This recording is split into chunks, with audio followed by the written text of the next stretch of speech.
And welcome once again to another edition of Strange Planet.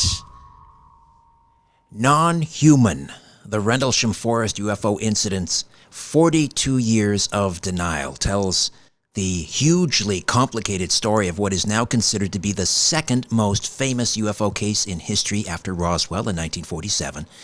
Gary Heseltine, former police detective, UFO investigator, and researcher, has used his skills to reinvestigate the case literally from day one after the events had taken place. With over 5 years of research, he has examined virtually everything ever published about the case, and in the process has discovered a wealth of material, much of which is not, or which has not featured widely in the public domain, and he lays out the true context around it for you, the public to read. In addition, he's collected explosive new witness testimony from many of the military personnel who were involved in the various incidents that took place, both in the forest and on the bases in the last days of December 1980. He's also obtained amazing new military testimony from previously unknown witnesses that is presented in the book for the very first time.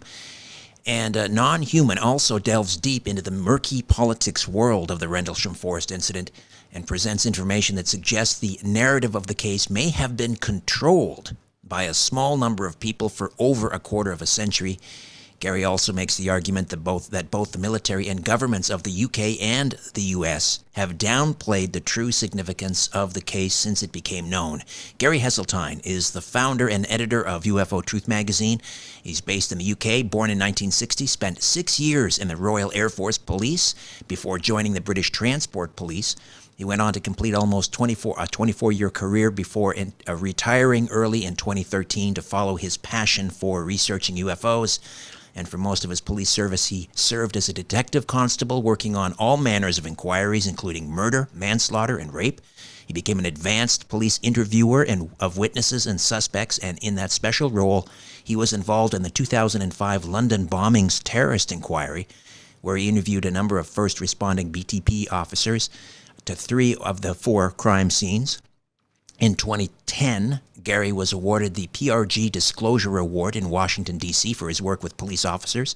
And in 2012, he was presented with the Exopolitics Great Britain Award for his research. He then appeared at the prestigious 2013 Citizens Hearings at the National Press Club in Washington, D.C., speaking on behalf of police officers worldwide. And as one of 9 researchers, he gave testimony before the Brazilian Senate in June 2022, where he stated that he believed some UFO-UAP events were likely to be extraterrestrial or non-human in origin. He's also vice president of ICER, the International Coalition for Extraterrestrial Research, which is an international NGO comprising scientists, academics, and leading UAP researchers with national representatives in 30 countries. Non-Human is Gary's first book on the subject of UFO UAPs. Gary Heseltine, welcome to Strange Planet. How are you? Thank you very much for having me as a guest. Always a pleasure. So, you in the book you start off saying how Rendlesham, second perhaps only to Roswell in terms of its historical impact and so forth. But you say Roswell is pretty straightforward. You had a crash, you had a retrieval, you had a number of witnesses. Rendlesham, by contrast, is incredibly complex. Why is it so complex? I think because the case happened over a number of consecutive days, involved many different people, so not just a small number of witnesses. Some people speculate that there still may be literally 100 more witnesses to come forward from each of the nights that have not come forward. And that's one of the reasons why I did the book, is to say, look, time is against us now. People are going to get older, and I would love them to read the book and think now is the time to come forward. But what we know of is that approximately 25-30 military witnesses have already, to varying degrees, given accounts of their involvement. But what you had was essentially a case that could have caused major problems for the US Air Force, who basically said that after the closure of Project Blue Book in '69 that they weren't researching UFOs. Well, if this case came along and was announced in 1980, for example, was there any real corroboration to an account given by the original whistleblower, Larry Warren, to a case that said there'd been another landing which involved a number of US Air Force security police surrounding a craft that it being filmed on motion picture, so moving film, not still photographs, had been filmed, and that the base commander of 12,000 personnel, Gordon Williams, had turned up, that Colonel Holt was involved in that. Was there any corroboration to that? And this has been debated for a long time. Well, the person who corroborates that was a 4.5-hour interview, transatlantic phone call I had with a sergeant called Adrian Bustinza, who had been a very reluctant witness, had made various comments over the years, but really just private comments. And I finally spoke to him, and he confirmed virtually every detail that Warren had said, and finally put that to bed. But the other thing as well is, so if you had this scenario where the base commander is actually in a silent face-off with 3, shall we say, non-human entities, or apparently non-human entities, who are floating beside a craft. It sounds like science fiction, but now we have corroboration from Sergeant Adrian Bustinza, who backs up everything that Larry Warren had said, and it was being filmed. And there's actually 14 or 15 accounts in the book that indicate that something in the field really did happen. So this direct testimony is unique, because it would have been a case that would have totally gone against everything the government, the US Air Force, the British government had ever said about UFOs, and it had the necessary gravitas to affect the way the world possibly looked at UFOs. So do the Americans really want to admit that their base commander of the top strike base in Europe, which was RAF Bentwaters and RAF Woodbridge, a twin base complex, would they want to admit that their base commander had a silent face-off with 3 non-human entities in 1980? And I think the real answer to that is, of course not. They'd want to cover it up, and they have actually done that. And the way that they covered it up was exploiting the fact that Sergeant Adrian Bustinza had not gone on the record with many public interviews. And they basically just vilified Larry Warren, the original military whistleblower, because nobody was backing him up. Well, now that is backed up. And in another little extra bit of corroboration, there's an airman that I spoke to called Steve Longero. He was US Air Force Security Police. He came forward to me in a re-interview where I tried to do an enhanced cognitive interview, which is not designed for something 40 odd years afterwards, but it kind of worked, and he concentrated and revealed more information. And he basically said on the night that he was involved with his UFO incident, which we can talk about in a little while, he saw Larry Warren in the forest on his night. So clearly Larry Warren was involved, and it puts that debate to bed.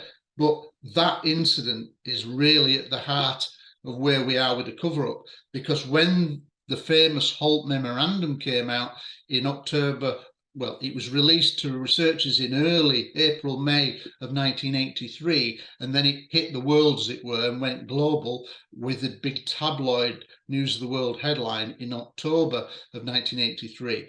And in that memo, it was written on US Air Force headed paper, and Holt said that there had been a landing 2 nights earlier to his involvement of a small triangular craft, 3 meters by 3 meters. This was not a light in the sky, it wasn't a lighthouse, it was a structured craft. He touched it, it felt like glass, it was black, and it emitted lights from within.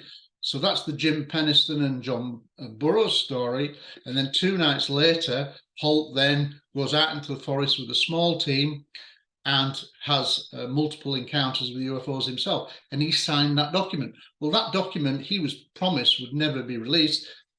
Down the line, it was released. He then became associated with it.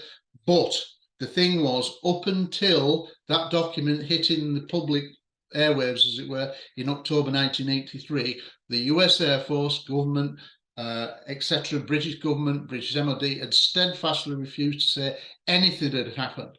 But when that document was released to researchers, and then it came out in the newspaper headline, for the first time, this on US Air Force headed paper confirmed that there'd been at least 2 nights of genuine UFO activity, but what I came to learn over my 5 years of research is what it didn't say.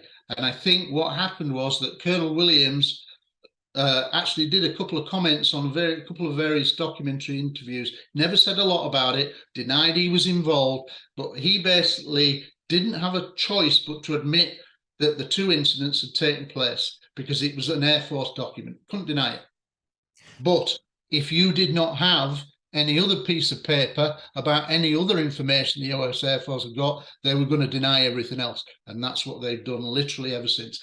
Anything else, any other account is ridiculed, is trivialized, and even discarded immediately by the likes of Colonel Holt and the others. And people, their own airmen are being attacked, which is bizarre. Why? They're all a part of something incredible. Right. I mean, we do find this a lot in the UFO field, a lot of infighting and so forth. I guess it's not unique to ufology, but it particularly in this case, as you say, there's so much infighting and changing of stories and attacking and so forth. So I think it might be useful for listeners who know maybe a little bit about Rendlesham Forest and the RAF Bentwaters and Woodbridge bases, but not overly familiar with it. So can you maybe, to set the scene here, give us kind of the general accepted chronology of what happened that last week of December 1980?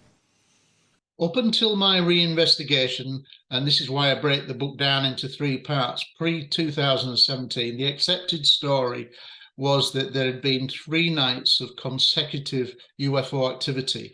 The night of the Christmas night into Boxing Day, the 25th into 26th. And on that first night, this is the story of Jim Penniston and John Burroughs and a landed craft 3 meters by 3 meters sit at or near the ground in a small clearing in Rendlesham Forest.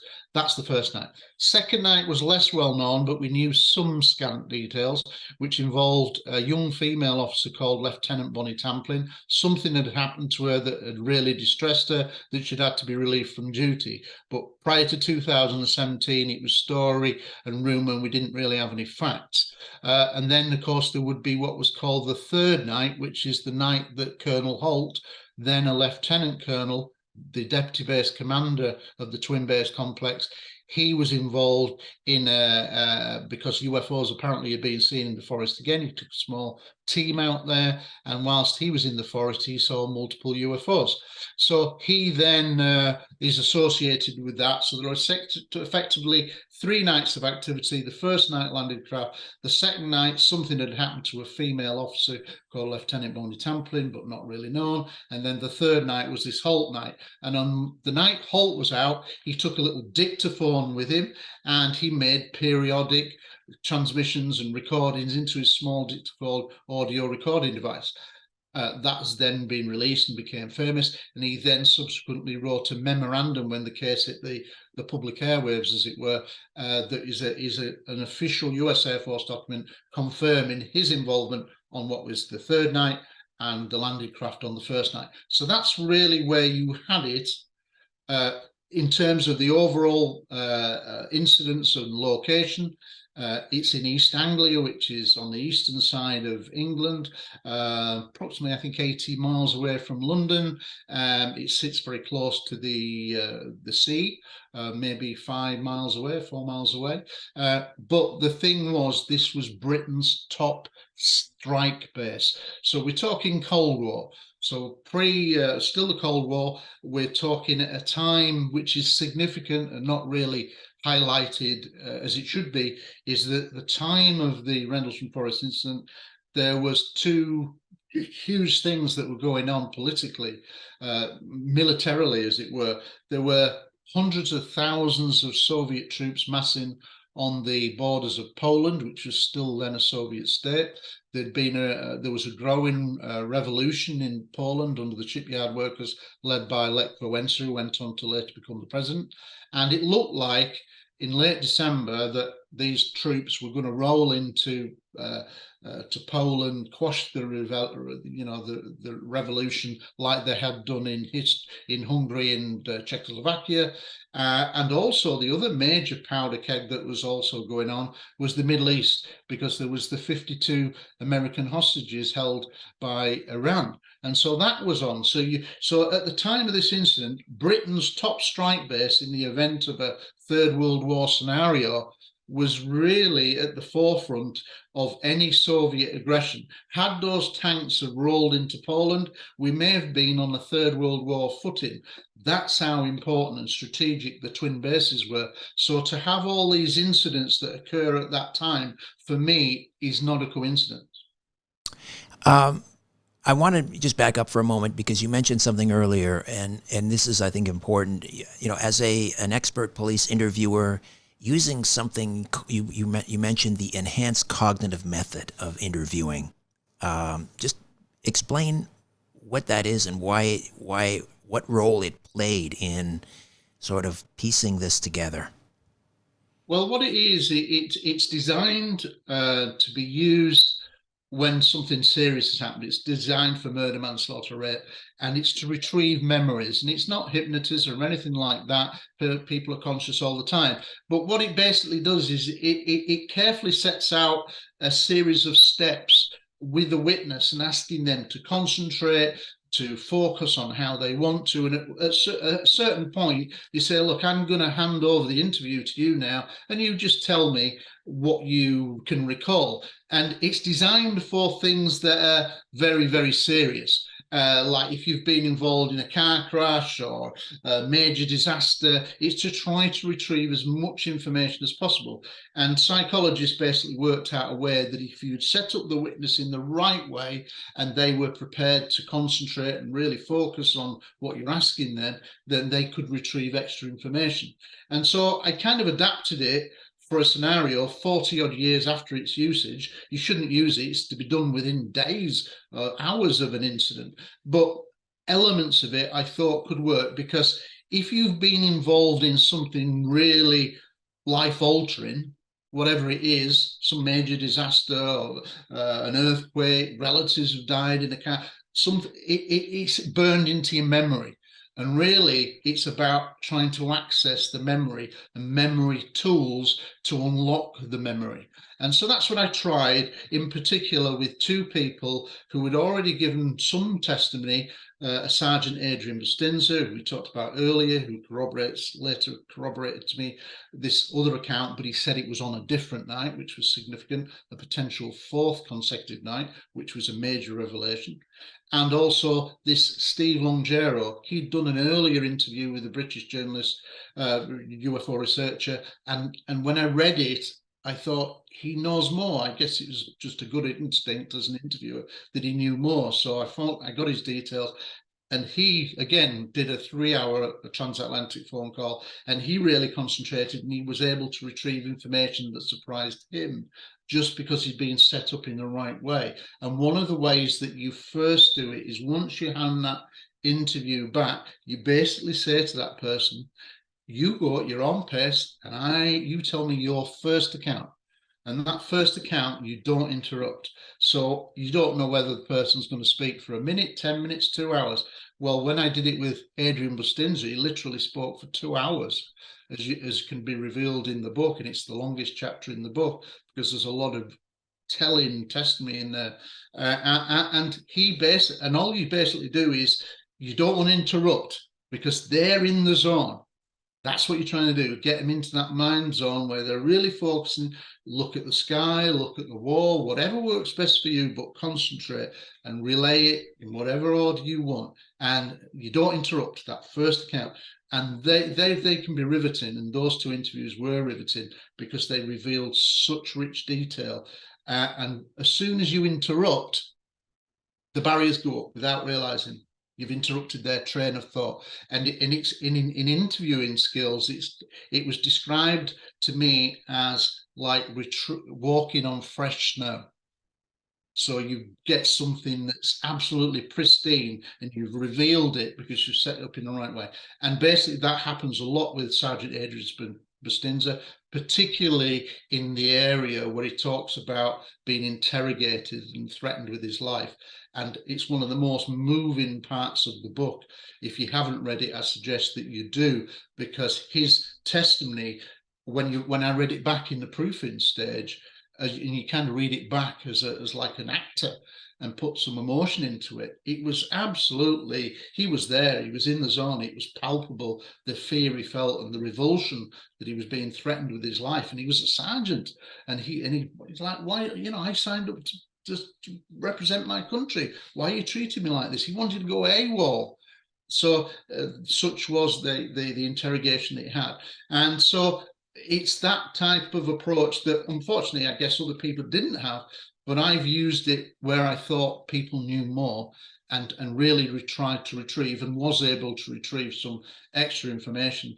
And don't forget, a lot of these witnesses had taken oaths, and they had been told never to talk about this. And if you're in the military and somebody says to you, you can never talk about this, they took that seriously for many decades. But if you don't talk about something that's really important, it can eat away at you. And I think that had happened a bit with Adrian Bustinza, it happened with Steve Longero. Both of them have gone on to have 30-year law enforcement careers in the United States, sheriff, law enforcement, etc. So these were absolutely stand-up people. So the skeptics out there will just try to say, oh, well, it's Larry Warren's drinking buddy, and then what? Ludicrous. These were top people. There's no reason for them to lie.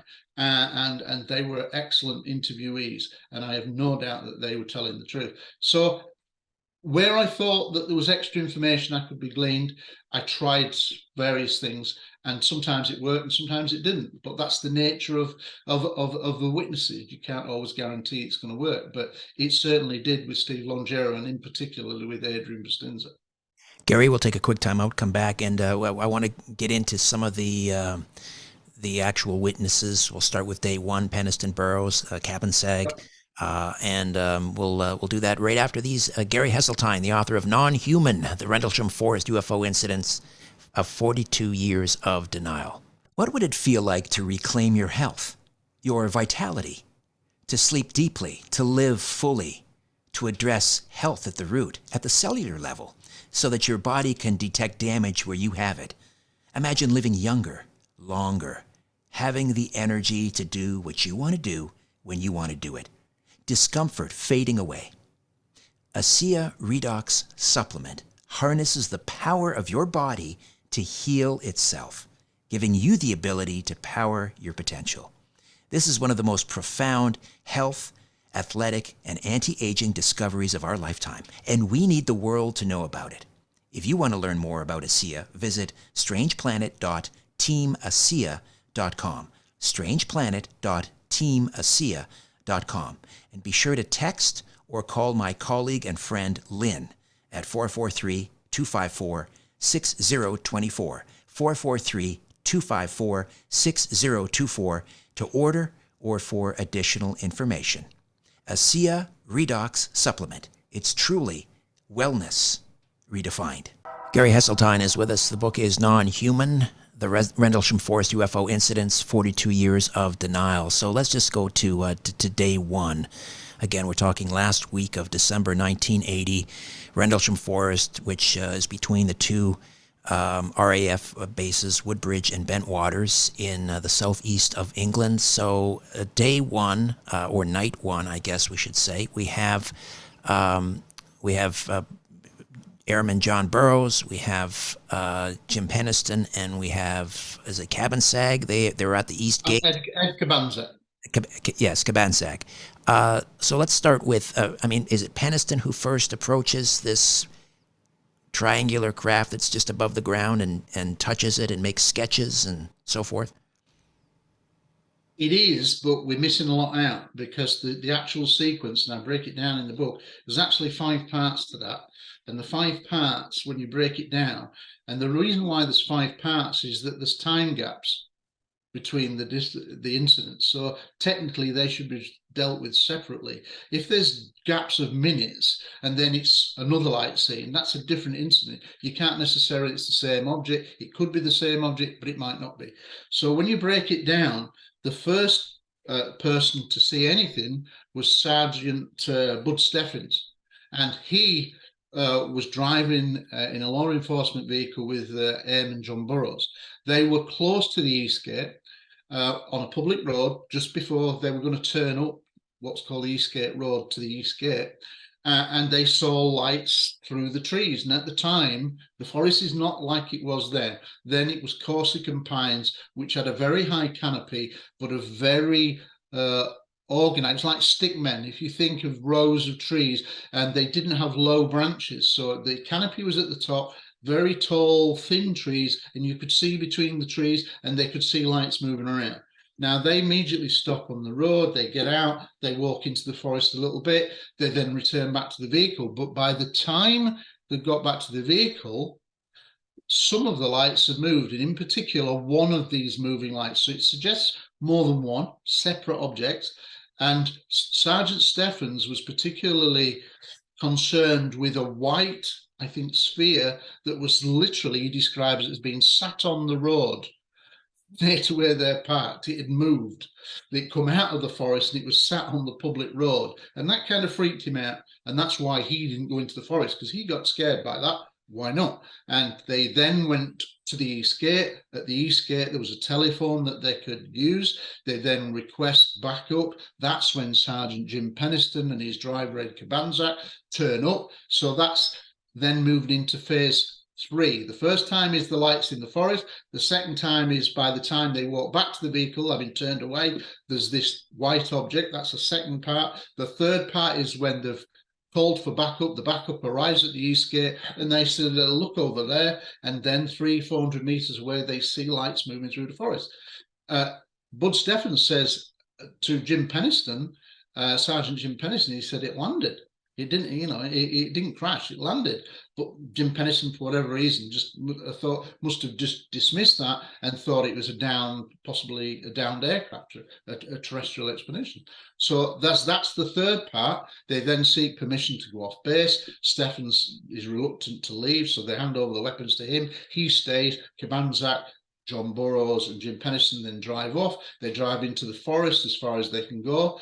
The radios start breaking up, and according to Jim Penniston, he then says to Ed Cabanzak, stay there, act as a radio relay, and you're basically bouncing off your signal so they could get a signal back to Central Security Control, the main control, as it were.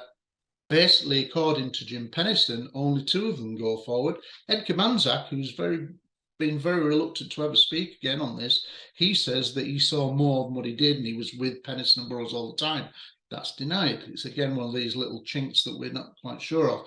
But the accepted story was that Penniston and Burroughs go forward through the trees, the lights are moving, it keeps moving away, they keep following, and then eventually they come across a small clearing where Jim Penniston will say he saw a structured black object 3 meters by 3 meters. It was like black glass to touch. It had etchings, it had symbols on, and it was emitting some lights from within. Interestingly, John Burroughs, who was with him, was perhaps 20-30 meters back away, and from his perspective, he says, I only saw like a bank of lights. I didn't see a structured craft like John did. However, he said that behind the glowing lights, it suggested a kind of a structure. So that's basically that first night. And then literally after walking around it, he took photographs. He had a camera with him, took 36 photographs, which he took to the photo lab on the base, and I think it was Bentwaters, and Bentwaters said they came out fogged. So he never knew whether they did or didn't, but he was told they came out fogged. He drew it, he did sketches, blah, blah, blah. And then the craft started to emit more light. It then rose off the ground, so they stepped back. He stepped back, joined Burroughs, as the object rose up off the ground slowly, turned on its side, and then in a blink of an eye, gone. And wow.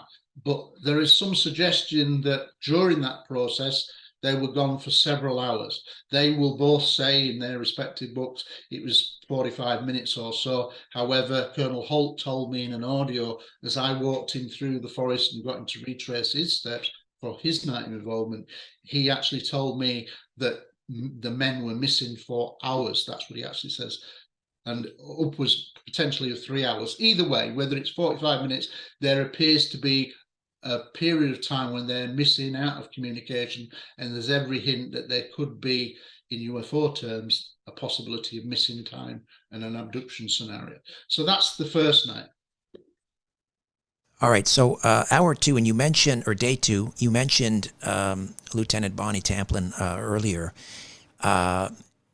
This is new to me. It is new. It's entirely new. Yes. So on night two, so we're talking midnight, December 27th of 1980. You have airwoman. Is it Laurie Bowen? Yes, Laurie Bowen. Right. So night one is 25th into the 26th. Night two is 26th into the 27th. As we would say in the UK, Boxing Day into the 27th. So this is now the second night. And what we knew was that something had happened to Lieutenant Bonnie Tamplin. Various people, Laurie Bowen and a guy called John Tremontosi, had gone on the record, US Air Force security personnel, who'd heard her over the radio shouting, "Help, help, help." And we know that Sergeant Robert Ball was dispatched, and he was the first person to get to her, but we didn't know really what had happened. Well, the big revelation in the book was I spoke to Michael Stacey Smith, who had also had a very interesting sighting himself earlier in the year in 1918. It's classed as one of three important what's called precursor cases. So three big UFO events leading up to these end of December events. And what he basically said in a passing remark was that he knew Bonnie Tamplin, he knew a little bit about what had happened. So obviously I came back to that and re-interviewed him on that. And what emerged was the missing piece of the jigsaw. And the missing piece of the jigsaw is nothing less than sensational. Cutting a long story short, she was the first person to respond to Laurie Bowen, who had said a red object, glowing object, fiery ball had landed or appeared to drop into the forest. She'd reported it to Central Security Control. It happened that, just so happened that Lieutenant Bonnie Tamplin was on mobile coming from RAF Bentwaters along the back public road, general rural country road between the two bases, perhaps 3-4 miles, and she was heading to the back gate of RAF Woodbridge. She says, "I'll respond," and then we're obviously aware that something happens. Well, he was at RAF Bentwaters on the night this happened, and he suddenly is told, "Go open up the back gate of RAF Bentwaters," and it was called the Butley Gate. So he went, he don't know why, he's just told there, "Get out there quick, there's a panic on." And then he opens up the gate, and then several vehicles, US Air Force security police vehicles, all come out in a convoy and start rushing off away towards Woodbridge. He still doesn't know what's going on because there's different radio frequencies and he can't hear the other frequencies. However, 20 or so minutes later, Sergeant Robert Ball, the first person to dispatch to go to a cries of help, returns back to the back gate of RAF Bentwaters, where Michael Stacey Smith is, and he sees that in the passenger seat is Lieutenant Bonnie Tamplin. She's not wearing a beret, she's dishevelled, she's shaking like a leaf. Something really traumatic has happened. She's crying and she's distressed, and in they go. And then a few minutes later, her vehicle, which is still drivable, is driven back through this gate. So he's a direct witness to her vehicle that she'd been driving, and the vehicle has sustained roof damage as if it's been rolled, as if it's rolled into a ditch or crashed or whatever. So there's damage, but it's still drivable. So that comes in, and he's thinking, what the hell's going on here? And then he speaks to a sergeant who he was friendly with, and the sergeant said, "If you don't reveal my name ever to anyone, promise me I will tell you what happened." And he said, "Okay." And he didn't tell me the name of the sergeant. I didn't push him on that because I respect his that, and he wouldn't give me it. But I had no reason to disbelieve Michael Stacey Smith. He's a very honourable man. And so basically what he said was, the sergeant said that she'd responded and she was driving along the rural public road when a small, like beach ball size object, red glowing, had literally come at hedgerow height and was running parallel with a vehicle. And so she's distracted by that. She loses control of the vehicle. She goes off the road and rolls the vehicle into a little ditch. She climbs out. Fortunately, she's not hurt badly. She comes out disheveled, frightened. She gets out and she sees that this glowing ball is literally just hovering there, looking down at her. She is so frightened that she picks up her M16 and starts shooting at it. This is on a public road. This is a lieutenant. This is a senior officer. And this was all covered up. And basically what happens is that when she starts shooting it, the UFO shot away. Then that's when she's on the radio, help, help, help. Bobby gets there first, picks her up, brings her back, vehicle driven back. Now, the fact that she discharged a weapon is very serious. If I was in the military, RAF police for a long time, did the same job guarding at two nuclear weapon storage areas like the people involved in Rendlesham. And so I was very familiar. And you sign out a number of rounds at the beginning of the shift, and you sign out, and they've got to be there. And any kind of negligent discharge, accidental discharge, or firing for any reason is a serious offence. And the fact that she fired a weapon, what is important here is that they covered it all up. The sergeant says, we've cleaned a weapon, retrieved it. Yes, she did shoot a weapon and the bullets have been returned and everything has been made to look neat and kind. And nobody has ever known this for 42 years until Michael Stacey Smith filled in and opened that door. And there is no reason to believe. And even Colonel Holt had heard within days that something traumatic had happened. I suspect he knows a lot more about it, but he denies that, but he basically confirms and publicly has said that she was shipped back to the States within a few days. She never went back on shift. So traumatized was she that I think effectively she finished in the Air Force there and then. I don't know that for certain because it goes quiet after she returns back to the States. I now know she's living in Europe. I trace members of the family. I've tried to get to her through the family in a nice way, but she don't want to get involved, and who can blame her if you've watched all the melee and infighting that's gone on over this case. And clearly she was so traumatized that it's something that she has every right to say, I don't want to go back there. It's too painful for me. But I do hold out hope that if this book gets to her, if she does become aware of it, like any other witnesses that's out there, that they will maybe see that the time is right to come forward so that I can get their testimony, so we can change this existing narrative that has effectively dominated the case, I think wrongly, for the last 25 years. So all right. That's night 2. Night 3, we have more strange lights. This is the evening of the 27th of December. More strange lights seen in the forest close to the East Gate at RAF Woodbridge. And Colonel Holt is ordered by Colonel Conrad to investigate. Yes. And he puts together a small team, Holt does. Who's in the team and what do they see?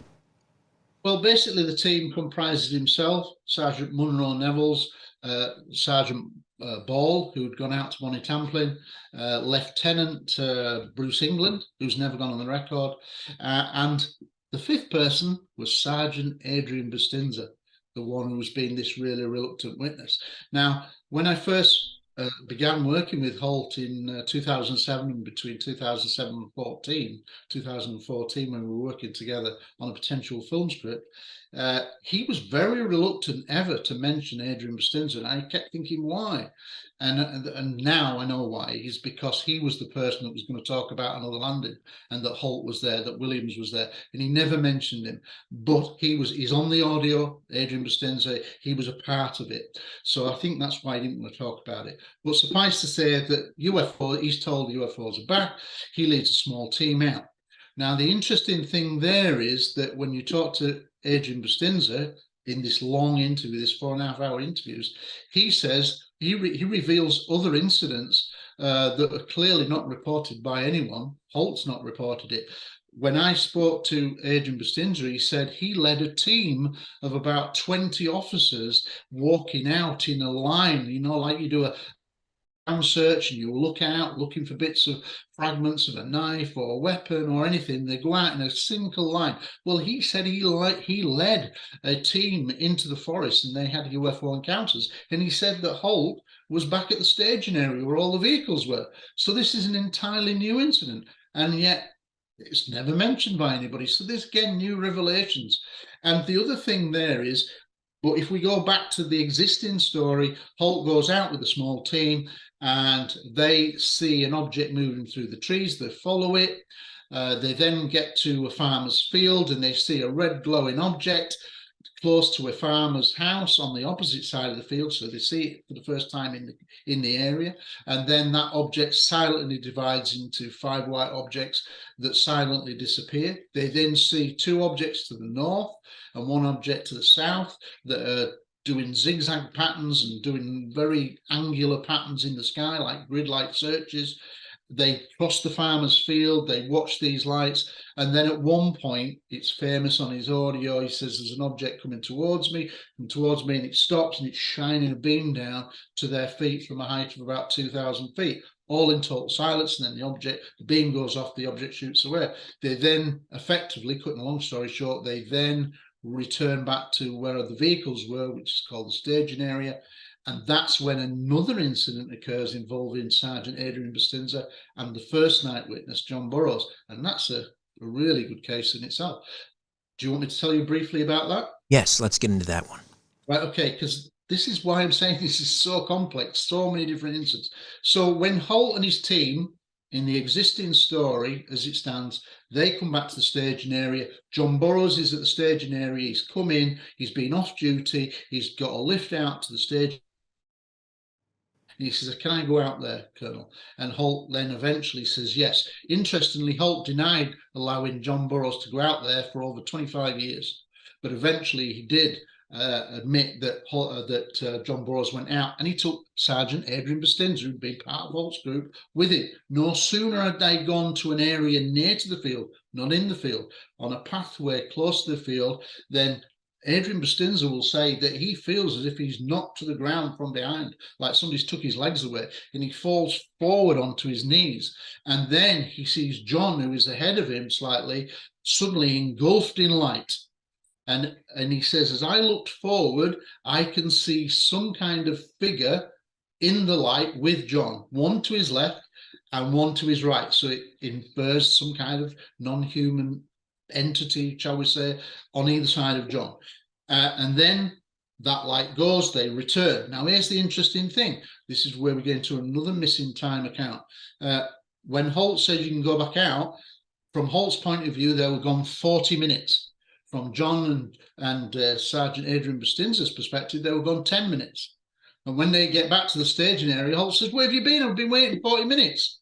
And they said, well, no, we've only been gone 10 minutes. So there's a time discrepancy there. So there's every indication that something may have happened, at least to John, but also possibly. And one of the other interesting things from that is John went on to develop serious heart health problems by being in close proximity with something. Well, interestingly, when that light engulfed John, part of it also touched Sergeant Adrian Bustinza on his hand and in his groin area, and he developed a rash there that's still there to this day. And he's had problems with it all his life. So it's like something was in the light, whether it's a form of radiation, who knows, but he's suffered health problems himself since, not to the same extent of John, but he's suffered health problems. So that light, whatever it was, contains something. So that's effectively night 3. Then we go to this potential 4th night, and this only came out when I spoke to Adrian Bustinza. And when I said that we did this 4.5-hour interview, for the first 3 hours, it's all about his first night. And as far as I'm aware, it's still the first night. But I'm getting tired. This is right through the night for me. And it's daylight. It's like 5 in the morning. I'm thinking I can't go much longer. So I had to bring it forward. And I wanted to resolve this story of Larry Warren. Was there any corroboration to it? So eventually I'm nearly falling asleep, although I'm adrenaline's pumping. And I said, look, I'm going to actually not usually lead you. I've not led you up to this point, but I'm going to lead you now because I'm getting very tired, but I think it's important. And he basically said, that happened on another night. And I went, what? And he went, this was another night I was involved. Now, up until that point, everything had been associated with this 3rd night, that all this incident with Warren was on the 3rd night. But he said, no, Warren was involved in another night. And I said, what do you mean? And he said, well, I was involved in 2 nights of activity, not 1. And he'd never said this before. And so we went into that, and putting a long story short, he then corroborated everything that Warren had said craft, second landing, shimmering, translucent craft, surrounded by security police, being filmed, base commander there, and the entities, or as he called them, silhouettes were seen, kind of life forms were seen. And that's a wow moment for me. Jesus, I had no idea. So this is an entirely new night. And so that's eventually what came out. So that, and then when I later did a Skype interview with him, where we see him for the first time, and part of it's in the Capel Green documentary that's going to come out. He's never been on camera, never ever been, but he's allowing us to use that, and he basically then spends a lot of that time in the Skype call, the video call, talking about his interrogation and what he did afterwards, and his family were being surveilled, pressure on his family, Right. his life being threatened. So that's kind of that. We'll Those are the 4 days. Okay, we'll take a time out, come back, and follow up with the testimony of Adrian Bustinza, and also get into Larry Warren and the fourth day, which, again, new information coming to us. Gary Heseltine, the author of Non-Human, back with more in a moment. What would it feel like to reclaim your health, your vitality, to sleep deeply, to live fully, to address health at the root, at the cellular level, so that your body can detect damage where you have it? Imagine living younger, longer, having the energy to do what you want to do when you want to do it. Discomfort fading away. ASEA Redox Supplement harnesses the power of your body to heal itself, giving you the ability to power your potential. This is one of the most profound health, athletic, and anti-aging discoveries of our lifetime, and we need the world to know about it. If you want to learn more about ASEA, visit strangeplanet.teamasea.com, strangeplanet.teamasea.com, and be sure to text or call my colleague and friend Lynn at 443-254-6024, 443-254-6024 to order or for additional information. ASEA Redox Supplement. It's truly wellness redefined. Gary Heseltine, the author of Non-Human, the Rendlesham Forest UFO Incidents, 42 Years of Denial. So a potential fourth day. We always hear about the 3 days, the 3 nights of Rendlesham Forest. Bustinza is hinting that there was a fourth night. Is that the night that Larry Warren was involved? All right, let's get into Larry Warren and the fourth night.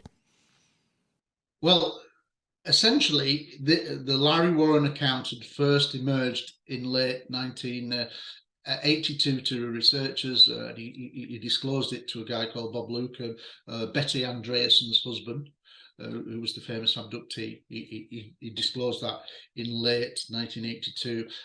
Then Larry Warren went public with it, and he was heavily featured under a pseudonym when the story broke in October in the national press in the UK, in October the 2nd, 1980, in the News of the World big tabloid headline. UFO lands in Suffolk, and it's official, and it quoted part of the Holt Memorandum, and it also talked about this Airman Warren story, but it was under a pseudonym of Art Wallace. Now, that wasn't his idea to use the pseudonym. That had been given to him by a Connecticut police detective called Larry Fawcett. And so initially that's how it came out. But what was significant was that Warren was the only one that was talking about seeing entities, that there'd been another landing. And as far as Warren was concerned then, he thought that that was it. His event was it. He didn't think there was anything else. Why would he? He didn't know about or nothing. He was 19 years old at the time. So, you'd have to be kind of an incredible person to predict that this case was suddenly going to emerge, become world famous. Clearly ludicrous. But anyway, he was on his own, under his own name, within months of coming out in that article. And he was saying, "I'm Larry Warren." And when the CNN did a very good documentary, a 3-part special with Chuck DeCaro as the investigative reporter. That it's still one of the best interview documentaries about Rendlesham, because it was really the first proper one. And they got a lot of military witnesses to go on camera in silhouette, but Larry Warren was the only one to say, "I'm Larry Warren." And that was good. And for about 8 years, he was on his own. Now, interestingly, when Colonel Holt retires, when Jim Pennison retires, when John Burridge retire in the early 90s, they all go immediately, almost as if they're working together, and I can't prove that that was the case. But all three then turn on Warren and say, your account doesn't fit with ours, so we think it's a load of rubbish. And the person who was literally the biggest person who was against Warren was Charles Holt. And he was a wannabe. He wasn't involved. The guy had been busted out the Air Force, none of which is true. But he gave that. So essentially, after 8 years of Larry Warren, in a sense, being the only one in the public eye under a name, when they retired, they all become very anti. And this is when the narrative of the case changes, because colonel's a colonel, senior, very high rank, and then pretty much every TV documentary ever made has then focused on Jim Pennison, John Burroughs, and Colonel Holt. Early on, there were a few documentaries that included Larry Warren, but he was kind of quickly sidelined because his account was different. And of course, Colonel Williams wasn't there. The base commander wasn't there. Don't be stupid. Aliens are rubbish. He was kind of like ridiculed and whatever. So he'd suffered years of abuse, really, and being dismissed by the UFO community and the wider public at large, but particularly by aspects of or parts of the UFO community. But essentially, what happened was that changed the way that the case was presented, because now on every documentary you'll get a bit about the Holt memo, you get a bit about the Holt audio and the recreations of Holt out with his team. You'll get the talk about Jim Pennison touching the craft. And in recent years, since 2010, you will talk about the controversial aspect of alleged download of binary code information, which I talk to and address in the book as well. We can come back to that. But at this moment in time, that's as it was.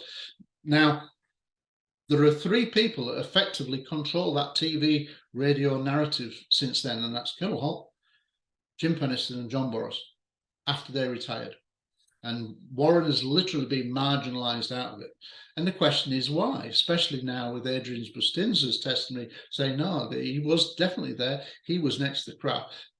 And also, Adrian Bustinza said not only was Colonel Williams at the landing site of this fourth night, so was Colonel Holt. Oh, that's interesting, right? And interestingly, Larry Warren has said Holt was involved. So he thought it was the third night for a long time, Warren. But interestingly, if you talk to Larry Warren, Steve Longero, Adrian Bustinza, and John Burroughs, on their respective nights of involvement, they can't remember how they get back to their blocks or their homes. It's like part of their memory has been wiped, and yet all of them were subject to interrogations post the event. Actually, serious, threatening interrogations, especially for Adrian Bustinza, for Ed Cabanzak, who was the driver for Jim Pennison on the first night. He was given a drilling, and certainly for Larry Warren. Sodium pentothal? Was sodium pentothal used? Sodium pentothal used with Larry Warren and also Jim Pennison. So, some really misdeeds done by what is believed to be the Air Force Office of Special Investigation, the OSI, and Larry Warren will say there were other agencies, including the British, that were involved in one of the subsequent interviews. I think Jim Pennison also says that he had a whole series of interviews with other agencies, who he wasn't quite sure who they were. Holt admits that the men were given a very hard time, and things were done that they shouldn't have done. I mean, like I said, with the Adrian Bustinza aspect, he was threatened with his life, and it's very palpable. And when he tells that in the book, it really is powerful. And he wanted to run away. He wanted to go AWOL. Such was his treatment by this Air Force Officer of Special Investigation. So when we look at that, there's a whole raft of things that happen afterwards. But in terms of sightings, there's other people that have gone on the record.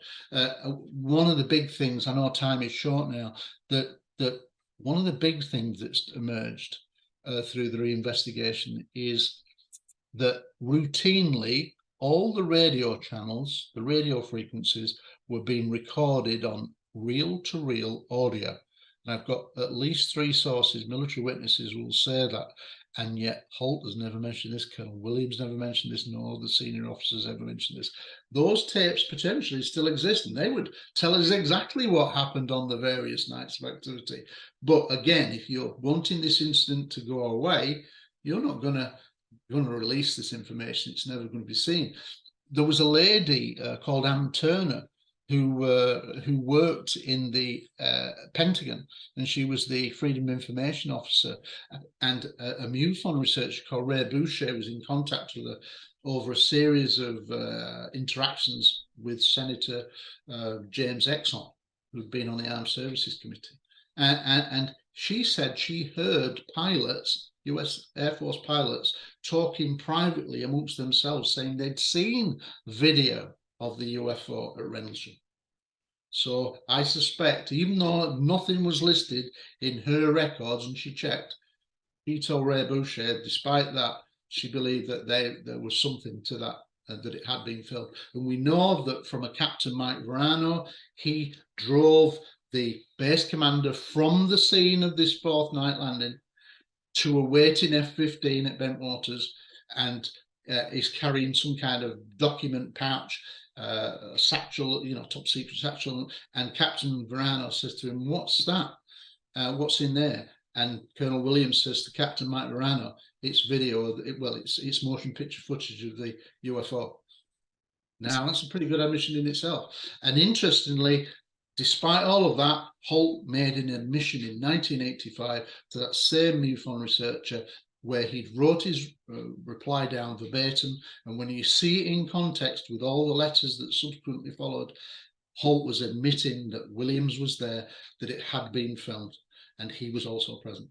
And then it's been denied ever since. So from 1985 onwards, Holt has denied all of that. That's wrong. I'm trying to change the narrative to say, look, there are other people involved. These all have a relevant story. Stop attacking witnesses. You're all together involved in something pretty bizarre and unique. You should all be working together. And that's not happened. And that's what I'm trying to do, is change this narrative to encourage other witnesses to come forward. So there's film footage. I believe so. It existed at one time, and I think it's still there, but it's unlikely to ever be seen. But as a former detective, the admission that Holt makes to Ray Boucher in April 1985 was written down verbatim, and it was the full circumstances. There was no ambiguity, and in subsequent letters, it proves the full context, and there was no ambiguity, and Holt was admitting that Colonel Williams was there had been another landing, and that film had been taken. What about soil samples? Here's an interesting thing. Holt says soil samples were taken. It's on his audio, but there's never any mention, any follow of that. And at one time, Holt would regularly say to people, "Yeah, still got a soil canister in my drawer," but he never did anything with it. Well, you've got to ask the question, why not? Why isn't this just gone away?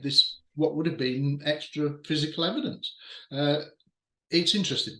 I think that there is the reel-to-reel footage, reel-to-reel audio was recorded. Adrian Bustinza actually says that he was sent a copy of 3 of the frequencies on one of the nights he was out. I believe it's the Holt night, the 3rd night, and he said somebody sent them to me in an unmarked letter, not addressed from anyone, but he heard the tapes. So that it's again proof that they were routinely recorded.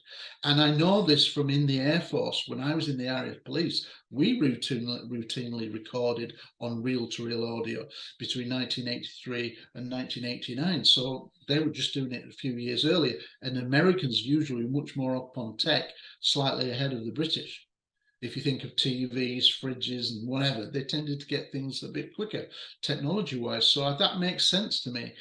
So I have no doubt that the footage and also the audio was there, and it should have been released. But if you want to cover up this major incident involving multiple incidents involving potential abductions, entities, they're going to try to cover this up, and very neatly it's all being covered up. Just whatever was involved in that memo is the only thing that they'll accept. And if you think about it, every documentary ever written, never produced now, only concentrates on those 2 nights because they relate to the memorandum. Anything else is really not really played upon at all. Finally, I just want to ask you about, I think there's some new evidence, testimony regarding a beam of light shining down. Steve Longero, yeah. Nuclear and weapons the storage nuclear, area. yeah, into the Yeah. actual nuclear missile. Yeah. For a long time, there was rumours, and Holt would say the beams went at or near the weapons storage area on the night he was out on the 3rd night. Well, Steve Longero was an airman. He'd only arrived on the base. He was on the same training course, incidentally, as Larry Warren. So even though they weren't good friends, they were on the same intake of 40 odd other people. So he'd know him, but he didn't really class him as a friend. He just knew him because he'd done all his basic training with him. They arrived at the base within a few days of each other, which is interesting. He was on duty, was teamed up with a person who was an experienced person walking around inside the weapons storage area. He, as he's walking around from inside, guarding tactical nuclear weapons, he sees a UFO over the forest, then shine a beam down that does like a grid-like pattern search on a pendulum basis all the way down the nuclear hot row to right to the end, about 200 meters in length, as if it's scanning. So direct first-hand testimony, we didn't have that before, so we've got a named witness, Sergeant Airman Steve Longero, who can say that, and that's amazing itself. And then he says the UFO then shut off toward Rendlesham Forest. And here's the interesting thing. He's on his night that he was involved, and he's not sure which flight night it was. He says he saw Larry Warren. So does that mean it's the 4th night? Probably hints that it might be. That really changes the narrative. This is new ground, not 3 nights. Absolutely. 4 nights. And it's not me saying it, it's them saying it, it's the witnesses.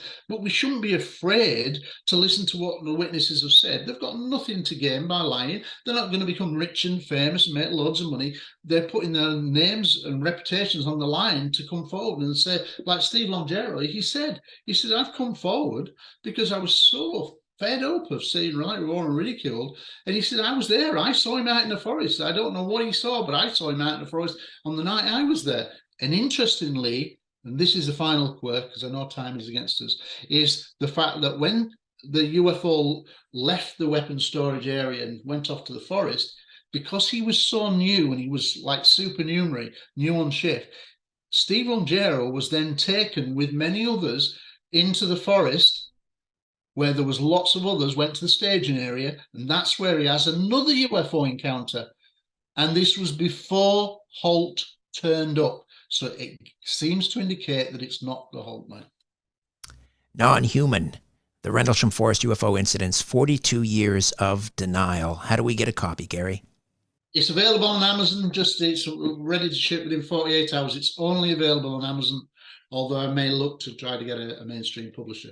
It should, many people, it's got a foreword by Don Schmidt, who is the leading expert on, I would think, on Roswell worldwide. He does a very, I'm humbled by his kind words. Lots of researchers I've sent it to are saying it should become the definitive book on the case. That's not my words, it's their words, and I'm very humbled by their reactions. I think I've done it in a very evidential way and a reinvestigation using my police experience.